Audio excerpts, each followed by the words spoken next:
Rebirth. The Burning Men kept calling for him. Shadeslayer. They called in their agonizing voices. It took him a minute to realize they weren't enemies. Battling the muddy ground, he tried to run to them, but he slipped and fell buried in mud and blood. He tried to reach for Saphira's mind, but there was a void where she used to be. Kneeling in that gruesome mixture, he looked around, lost in desperation.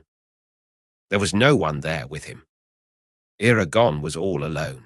Seeing him battling his mind was torture. The color had vanished from his cheeks, and a layer of sweat covered his skin. Whenever she tried to pierce through his defenses, she was welcomed with thorns and poison ivy. His mind was a strong one, even when his body was debilitated. Feeling disturbed and powerless, Arya got up from the chair she had been sitting on for the last 2 days and went outside. 2 pairs of expectant eyes followed her steps as she walked through the house. Tom and Amara were there. She didn't remember seeing them arrive. Elva was there as well, sitting in a corner, trying to keep her thoughts to herself. After the win against Barkle, Eragon had fallen into a deep slumber, caused by the witch's last effort to take him. She cast through Brissinger, her signature spell, the one that turned the mind one's own prison.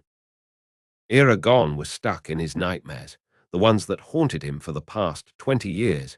The difference was that she couldn't take him to that sandy beach he loved so much. Saphira was locked outside as well, withering with sorrow. The fight in Sunon ended sooner than expected. As soon as Barkle fell, the oaths swore by her soldiers were broken, releasing them from the obligation of fighting. The majority dropped their weapons and surrendered. Many citizens died in the confrontation, however. Some of Carverhall's most esteemed inhabitants perished in the streets of Sunon, as Arya was told. The citizens that stayed in Carverhall were attacked by Barkle, as Arya discovered later, and that was why Rhaenyra and Vance confronted them alone. They arrived at the city, expecting to see Eragon and Saphira, but found the fortress violated and several people gravely injured or dead. Barkle had just started her way of destruction toward Illyra. "Take me to the city, Fernan, please." With a sympathetic look, the dragon waited until she was ready to go and took her away. She needed help, for him and herself. The ones who came from Sunon to aid the people of Carverhall kept themselves busy in the fortress, where Arya expected to see Angela. She left Fernan outside and went into the building. There was a frantic come and go. Besides Tom and Amara, the only rider in Carverhall was Avelina. As she passed by Arya, their eyes met, but she didn't stop. A stinging sensation crippled Arya's heart. Because of her, Rhaenyra was dead. Because of her, Eragon was about to die. Her choices led to death, just like her prophecy predicted. Arya took a deep breath to placate the pain and went to the dining hall. There, she saw long tables full of volunteers restoring their energy. Arya located Angela at a table by the farthest wall, so she went to her and stood in front of the herbalist, stopping the fork halfway to her mouth. Arya didn't have to say anything, for the Wise One was the most perceptive being she had ever met. Angela excused herself to her companion and left the fortress with Arya at her heels. They walked for several yards until they were surrounded by trees behind the fortress. "How is he?" Angela asked without emotion. "The same." The herbalist took a deep breath, closing her eyes. "You wish to ask me about the prophecy, don't you, Your Majesty?" "The part about loss." "I do, Wise One." Arya looked around but saw no one still. She protected their conversation from prying ears. "I believe part of it has materialized already. I feel the pain coming from love with every step I take. And death came my way already. It did. I had a miscarriage months ago. At the time, I thought that was the loss spoken in the prophecy. Angela's expression that was already grave became even more severe. "I see. Did you know about that?" She shook her head.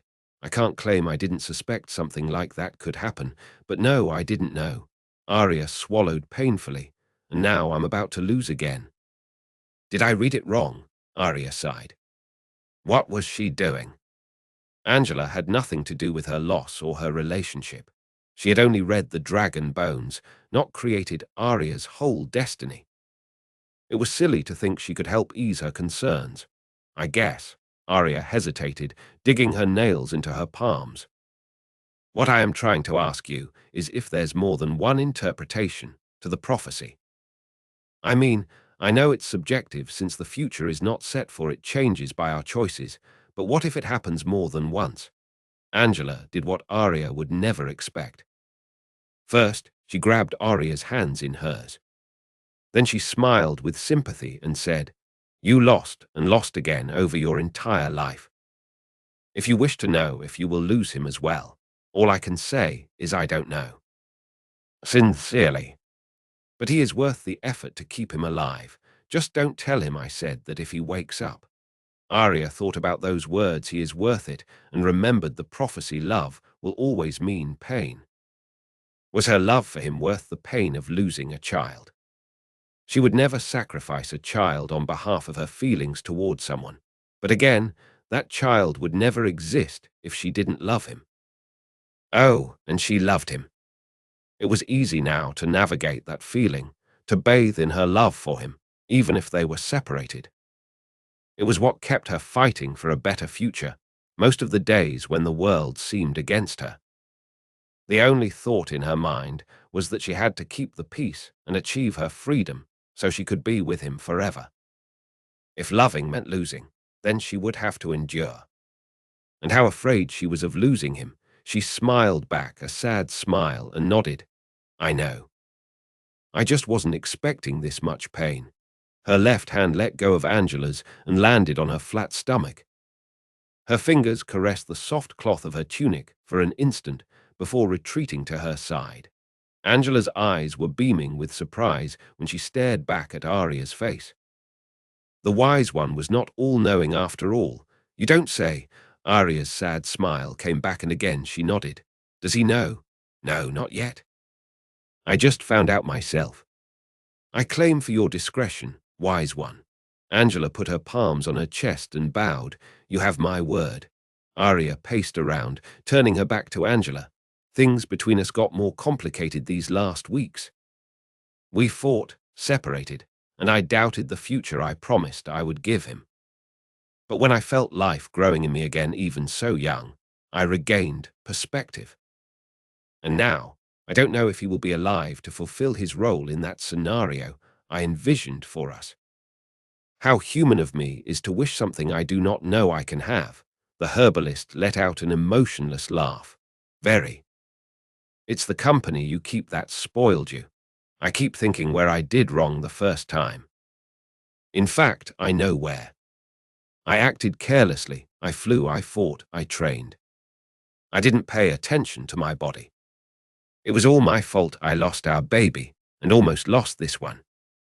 And now it's my fault he fell on the battlefield. She felt her eyes stinging when she looked back at Angela. Nonsense, Your Majesty. For all I know, you saved him from a worse fate. Also, I must bring a piece of information to your consideration. Angela walked closer to Arya and looked deep into her eyes. Arya's heart raced, fearing what the herbalist had to say.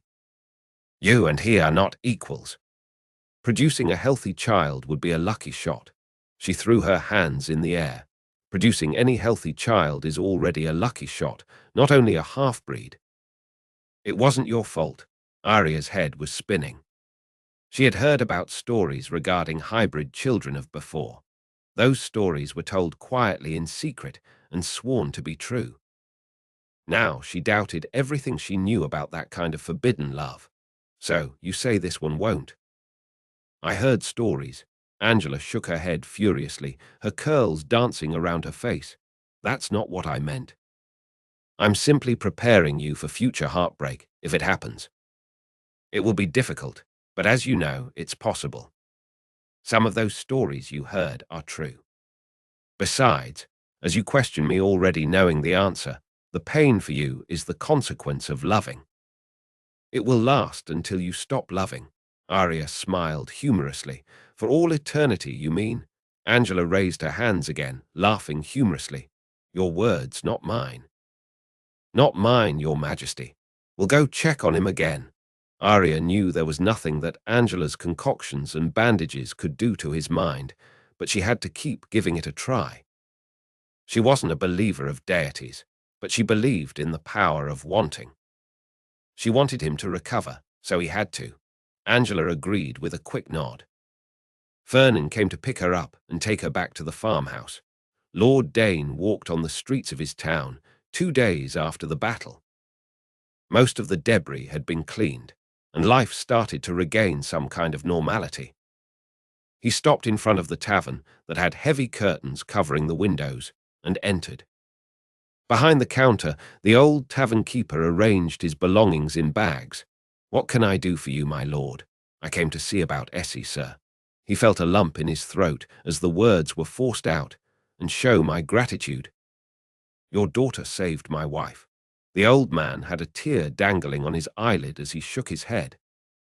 Trying to control himself, he was gracious with the young lord. You already did enough, my lord. Our family will live comfortably for our remaining years, thanks to you. The house and the monthly income won't pay for Essie's sacrifice. But I'm glad you found some solace in it. We do. Remembering Essie was all that took for the tears roll down the tavern keeper's face. Dane felt his own emotion spilling out of his chest. With difficulty, he said, Ismira wished to have come personally to talk to you, but she is still recovering. I'm sure once she feels better, she will want to see Essie. It will be an honor. And how is she? Also recovering, maybe not as fast as Lady Ismira, but I hope they both get well soon. Dane nodded and turned to leave, but stopped at the door. I already sent men to let Karth know. They have a letter asking for his dismissal from our Queen's army. The old man nodded, still highly emotional. One less thing to worry about. Thank you, my lord. Lord Dane left the tavern feeling like a broken man. Every time he saw his wife's face, pinky and healthy, he would remember the woman who put herself between a soldier and Ismira, who took a sword to the guts in sacrifice. He hoped Essie turned out to be fine, and that she has the full life he imagined her having. Dane had come to think that some people were made for great deeds, even if it's the last thing they do in life. Her head felt heavy as she had her eyes closed to rest. She was sitting on the same chair as before, by his bed. Her waking dreams were disturbed by careful footsteps that entered the room. Elva stood by the other side of the bed, looking at Eragon with apprehension.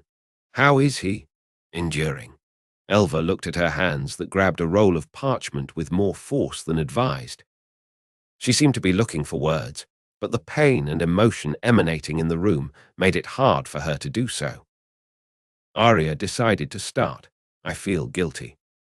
I should have come when I was called. I should have come when Eragon called for me before leaving Elismera. It should have been me, not Rhaenyra. Not Eragon. The Elva shook her head furiously. You are wrong. It's not your fault. It's Barkle's fault, and now she is gone. There's no reason for guilt. Is that what you feel when you come in here? My guilt? Arya looked at Eragon's slim and pale complexion. I feel many things. Her forehead was creased in pain. Coming from him, his pain is not as intense as his fear. I sense the same distress I always feel when he is near, but magnified. Arya sighed heavily and rubbed her eyes with her fingers. It's his damned nightmares. He can't escape them now. He's reliving his past traumas over and over, and there's nothing I can do. Elva took a deep breath to stabilize her empathetic power. She walked toward Arya and held the parchment out for her. Avelina asked me to give you this. She found it in Rhaenyra's attire as she was preparing his body for the funeral. Arya opened the sheets and found Rhaenyra's rushed handwriting describing some type of procedure. I'm not sure what it means, Arya said. Elva pulled a chair and sat by her side. I think you can still catch her if you run. She came on foot. I'll watch him. Arya sped up out of the house and toward the road that led to the town. Avelina was a few yards ahead that were covered in an instant. Avelina, wait. The young rider looked back but didn't stop her walk. I don't think this is a good time for us to talk, Arya. Arya caught up to her and placed a hand on her shoulder to make her turn away. I know you blame me for Rhaenyra's death, but now I need your help or Eragon will have the same end. Avelina's eyes beamed with unshed tears, and Arya saw as she suppressed a cry. I already helped you. I see Elva gave you his notes. She pointed at the parchment Arya still had in her hand. She did, but I don't understand what it means. She unrolled the parchment and showed it to Avelina, who hesitated but finally looked at it. It's something to do with the spell Barkle cast on Sir Urien. See, on the bottom, Rhaenyra described the knight's mental condition and how one could penetrate the mind of someone in that state. In large letters, the word time was underlined. Avelina explained again. He complained about not having time to finish his experiment on Sir Urien. Sir Urien was a common man. Very brave, that was true, but common. Non-magical. His capability of keeping his body alive while the mind fought its battles was very low, as it happens to any common person. Piercing through Sir Urien's mind was many times easier than accessing Eragon's. Yes, but... Avelina grabbed the sheet and took a better look. It says here that the victim was in a sleep-like state, which means you will have to be part of his dreams. How can I do that if I can't access his mind? Arya asked more to herself than to Avelina. Still, the rider gave her opinion. Didn't he do that to you when you were being held captive in Gilead? It was by accident. He tried to scry me and ended up. Arya froze from the memory. It hadn't been an accident, now they knew that. Did you find out? Avelina asked with apprehension. Arya nodded. She had to try. It was her only hope. Thank you, Arya said, grabbing her hands firmly. Avelina gave her the parchment before Arya sprinted back to the house. When she got there, Elva was still sitting on the same chair. Arya rushed to kneel on the bed, and her hands shot to his chest, looking for his pendant. What are you doing? Did you find something out? Maybe. Her hand found the cool metal of the little hammer attached to the chain and pulled it from his neck. I need to check something. Arya closed her eyes and tried to access the magic present in the pendant. It changed. Elva stood up in exasperation. What? Arya, you are acting crazy. What changed? This pendant. It was crafted by the dwarves and gifted to Eragon to protect him against any unwanted scrying or mental invasion without his knowledge. Elva nodded, following her explanation. After the war, Eragon thought he didn't need this kind of protection, but to be warned when someone tried to scry him, so he would know when one of us in a Lagaesia wanted to contact him. So, instead of blocking the scrying attempts, the pendant started to warn him. All right, and what does it have to do with his condition? I was once in a deep sleep, just like this, but in an attempt to scry me, Eragon inadvertently connected our minds and I was able to communicate to him. I have to do the same. All I need is to communicate with him, so I can bind his true name to something I can control, as Rhaenyra describes here. Like what? Arya looked down, and she understood. Knowing about that will definitely change his true name, Elva said. I need it to do more than change. It needs to depend on it. Elva nodded, encouraging her. It might work. There's just one thing I don't understand. If Barkle didn't use his true name in her spell, how come the solution is the change of it or the binding of it to something else? A name is not only a name, it's the essence. Arya started, then she spoke the words to end the spell that kept the Eldenari safe. She grabbed them and placed them on the bed by Eragon's side. Barkle didn't use his true name because she didn't work with conventional magic in the ancient language. However, this spell, as Rhaenyra realized, and anyone can by simply trying to access Eragon's mind, possesses the intention of bringing to the surface aspects of the victim's essence that can cause more damage. Look, she showed the parchment to Elva. Rhaenyra had described Sir Urien's delusions as images of his work as a knight, which meant a lot to him. It had memories and dreams about Lord Ed, Another significant trait of Urian's essence, as Rainier pointed out, Eragon keeps dreaming about the war. The people he killed. The people that were dear to him, but perished. It's engraved in his true name, because it's a big part of who he is, of his essence. Barkle simply explored that. The things that make us who we are can eventually be used against us and kill us. That explanation made Elva sit back down with her eyes unfocused. And how will you communicate with him? I will ask the Eldenari to access his mind and pass my message. Hopefully they succeed. Finally, Eragon was able to put himself on his feet and walk toward the ones in need. The burning men were still calling for him, so he sprinted. His legs were heavy, but he kept advancing. On the way, he watched as the battle raged on. The fighters stood in pairs, slicing, cutting, piercing each other.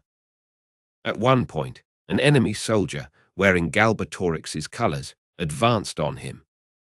He reached for his sword, but when he unsheathed, expecting to see Brissinger in his hand, he saw what was left of moonlight. The platinum blade was only a shadow of its former glory. Without a proper sword and Saphira to defend him, it was easy for the Imperial soldier to pierce through his armor and into his chest with a spear. It must have been enchanted, for a big light emanating from the fresh wound when the soldier removed the spear from Eragon's chest. His blood spilled, adding to the muddy mess around his feet. Once again he felt, burying himself in his own fluids. The Eldenari pointed out to her that when she was unconscious in Gilead, there were many, much more than just the 7 she had there. Besides that, dragon magic was wild, guided by intention and a mysterious force that even they had trouble understanding. Arya acknowledged their suggestion, but remained firm on her resolution. She needed them to try. Without the protection of his hammer necklace, it would be only Barkle's hex on the way to access his mind. Her mind was touched by the ancient beings as they organized themselves in their specific manner of communicating. There were many images. Some of them were of a young Eragon sleeping and an imprisoned Arya. It made her heart race, remembering that passage of her life, but it was their way to tell each other what to do. Soon, the images vanished and she saw herself alone in a void. It was all dark around her, but in the distance, she saw a shimmering light. She walked toward it to find a dome of faint light, and inside of it, a battlefield. It wasn't raining, but the ground was muddy, and soon she realized that the image she saw was Eragon's nightmare, the one she had rid him of many times in the past. Eragon, she called, placing her hand on the surface of the dome that offered a certain resistance to touch. She couldn't see him inside and doubted he could hear her. Suddenly, a piece of information came to her mind. It showed a mirror, and on the surface, Eragon's image appeared, smiling at her. They were on one of their scrying sessions, as it was their usual over the years. She understood then that the dome represented the image of him, not the inside of his mind. It was just like scrying. She could see him and talk to him, but never touch him. Her attention went back to the dome and the scene she saw in front of her. She squinted her eyes to try to discern his figure among the others. It was when a tumbling man caught her eye in the middle of the battlefield. He tried to rise from the mud. Arya could recognize him anywhere. Once again, she called his name as loudly as she could. This time, he turned to look at her. It is working. She thought. We can communicate. Eragon saw her. He looked injured in the chest, and Arya's stomach churned to see he was also in pain in the mental realm. He started to step toward her, and a spark of hope was born in her, but then he heard something coming from the other side of the battlefield. His eyes left her and followed the other direction. She wished to see what he saw. Eragon walked in the opposite direction for several feet until he stopped again. Turning on his heels, he looked back at her. Arya thought that there was no time to waste. The Eldenari would not keep the channel open for much longer. She grabbed her lower belly with emotion. Then she raised her tunic and caressed her soft skin. His eyes saw her gesture, then his knees gave up, sending him to fall on the ground again. In a tug, Arya was pulled back into herself, opening her eyes to see his even worse expression. "No," she exclaimed. "I need more time. What happened?" "Did you talk to him?" Elva asked. Arya stood up from the bed and paced around with her hand on her head. "I don't know. I showed him what I wanted, but I don't know if it worked." Elva stood up as well and came closer to Eragon. His once slightly pained expression now showed a deep crease in his forehead. "I don't know if it worked, but something is happening. I don't feel what I felt before coming from him." Arya turned to see what Elva described. Eragon tossed in bed and grunted low. She reached his face to feel his temperature and felt it rising. It was certain that she had caused a reaction on him. Arya sat down beside him on the edge of the bed and closed her eyes to feel his consciousness. His mental garden was less hostile now, but it was unorganized and quickly changing. It was easy to penetrate his defenses, but too uncomfortable to stay there for too long. She had to be fast again, or he would hurt her inadvertently. Waking further in his consciousness and careful not to trigger his traps, Arya accessed his essence. Calling out for his true name wasn't enough, for she knew it had changed, so she started to look for evidence of his new essence, and she found it. She found evidence of his rider side and his teaching vocation, such as his undying devotion to Saphira and his love for her, as it was before. But in the middle of it all, she recognized his grief and guilt for losing Rhaenyra and the responsibility of keeping his riders safe.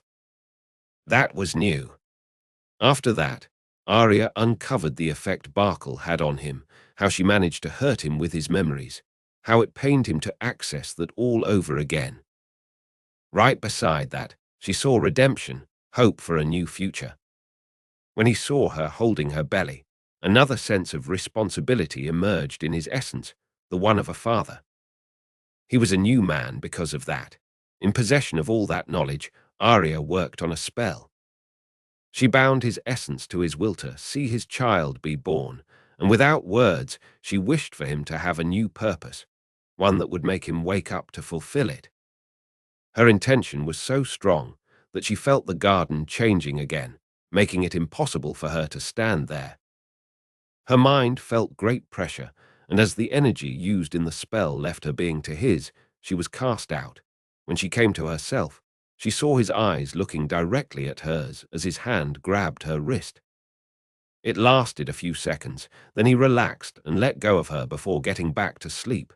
This time, he's only asleep.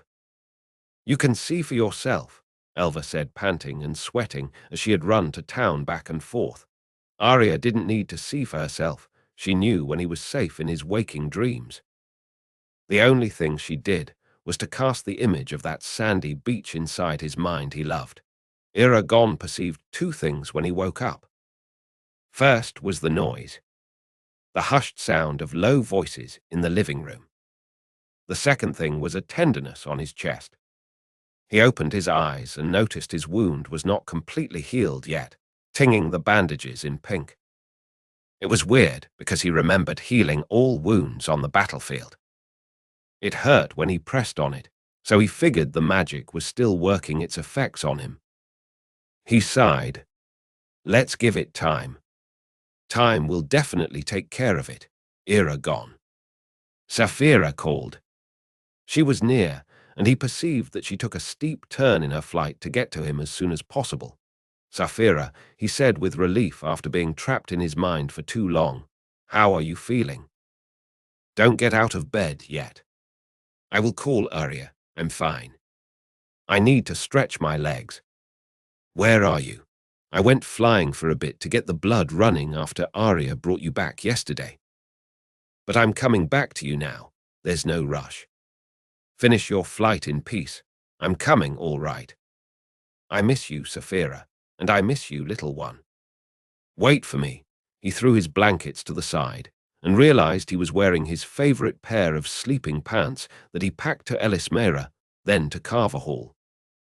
When he was carried home, he was unconscious, but now a string of awareness tied him to Saphira, who imprinted in his mind all that had transpired since the battle. Through her, he watched from the window in a foggy haze as Arya gave him a bed bath, scrubbing the dry blood that formed a thick crust all over his torso. At times, a tear would fall from her face and mix with his blood, a difficult scene to forget. His chest ached, but not only his physical one. Rushed steps silenced the voices coming from the living room, and soon he saw Arya coming through the door. Eragon. "You are awake," he smiled and tried to stand up. Her hands came to his rescue and steadied him inside her embrace.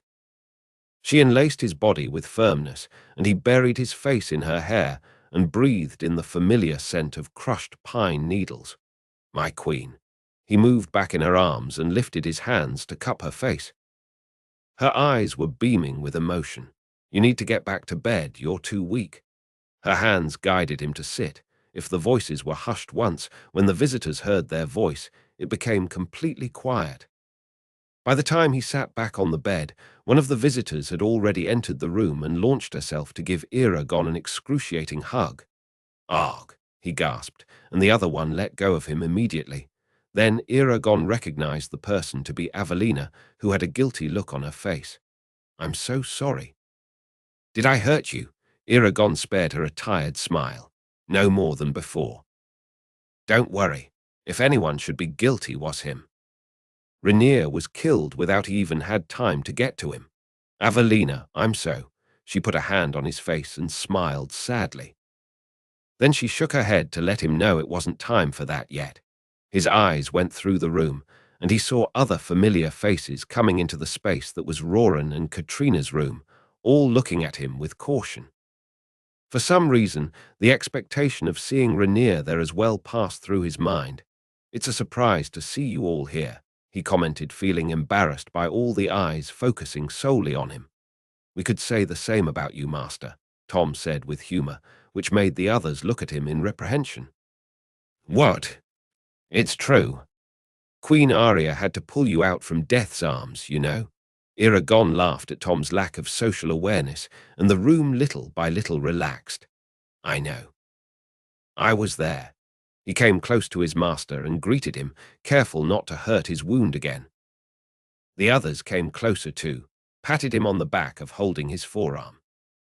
Arya was leaning against the fireplace, just observing with a severe look. Eragon knew what that meant. She was in a mood, probably annoyed by the crowd that populated the room. "I believe you all have better things to do than to look at me as you have never seen me, am I right?" Elva was the only one that stayed.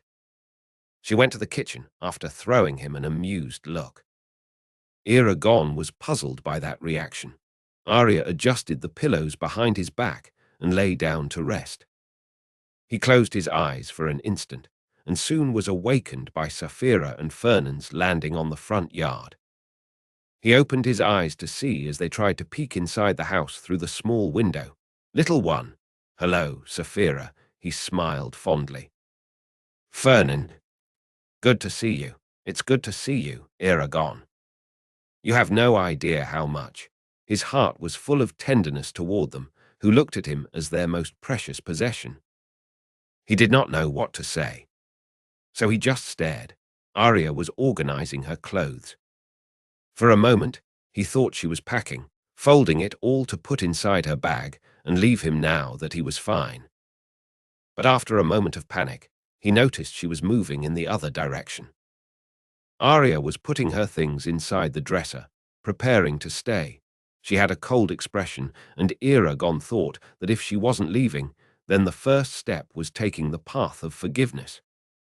She would forgive him one day for hurting them so badly, but he had to make the effort. "Ugh!"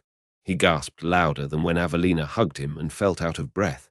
His sight started to fade to black, and he looked for the edge of the bed so he could compose himself. Before his hands could support his weight, his legs gave in, but Arya's arms were around his waist in a heartbeat. She sat him on the bed and moved to his side. "You need to rest more," she said. "Aye, but not now. I need to get dressed for the funeral." He could tell she didn't like the idea of him attending Rainier's funeral after almost dying, and to be honest, it did sound straining in his condition, but she didn't oppose it. Her hands grabbed the hem of his shirt, and very slowly and carefully she removed the piece of clothing, as he tried to do before. Then, when she started to dress him in his new tunic, she noticed the spot on his chest under his bandages. Her brows creased. With the lightest fingers, she traced the reddish mark on the cloth. "I'm sorry I couldn't heal it all." He smiled gently and nodded. "I'm impressed you could keep me alive at all." Her fingers ran around the bandages and her eyes filled with tears. "Arya, no, don't cry. I'm all right now." "Because of you," she shook her head. "It's not that, it's—" "What?"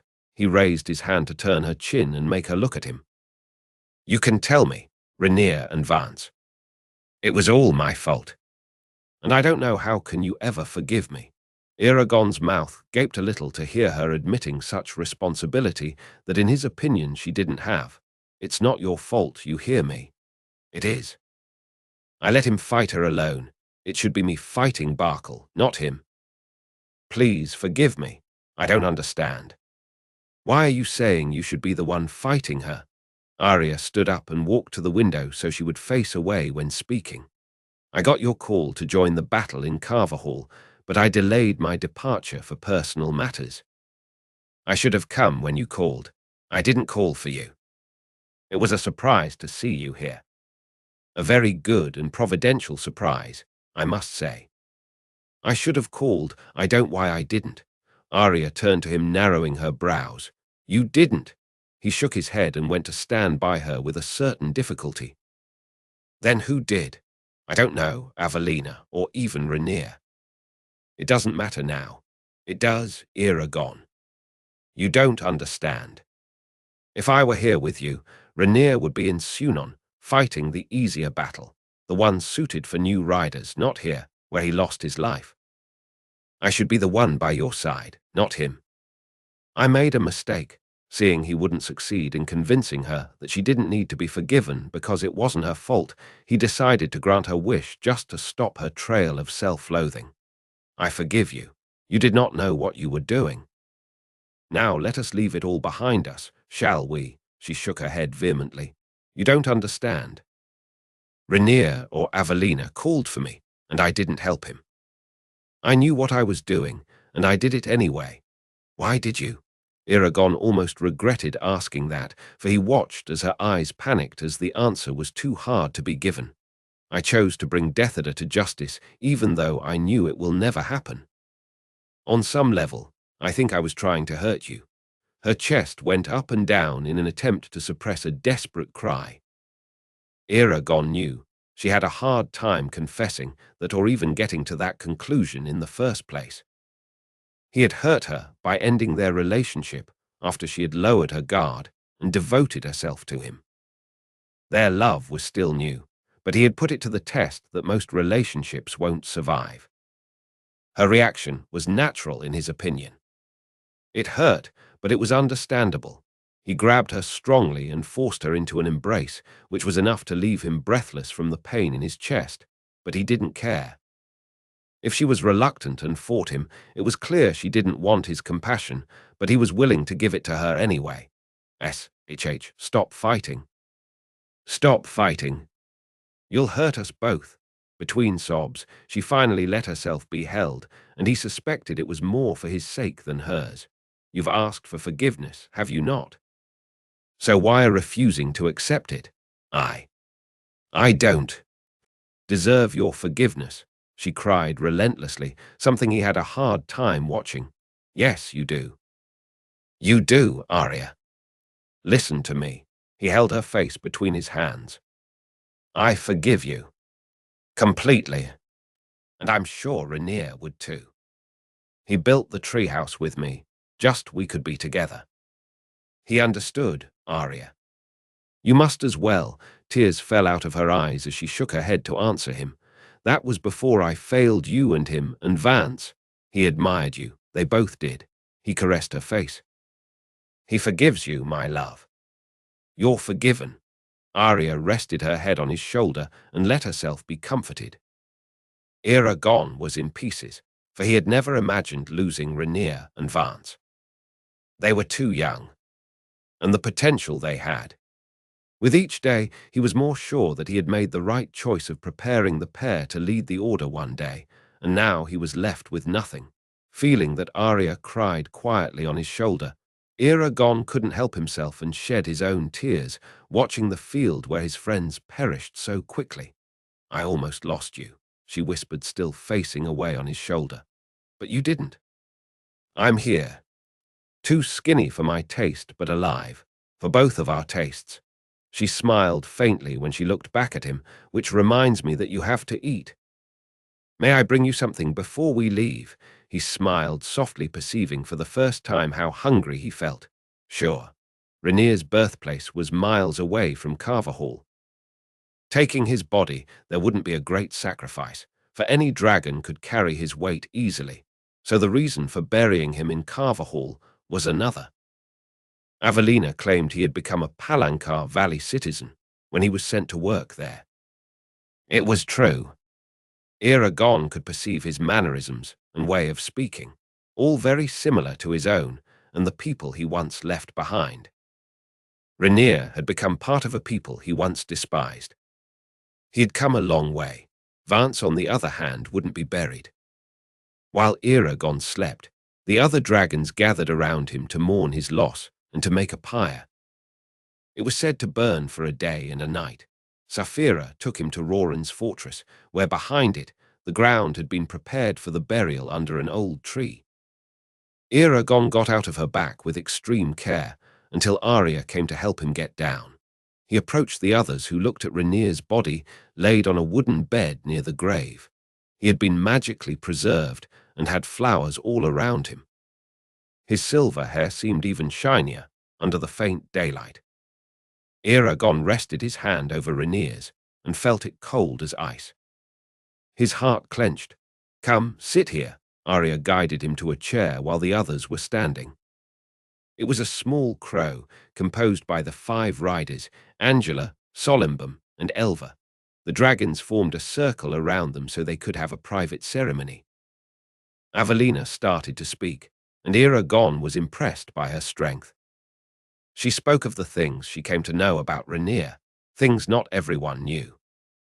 Some surprised Eragon, others simply made him smile with nostalgia.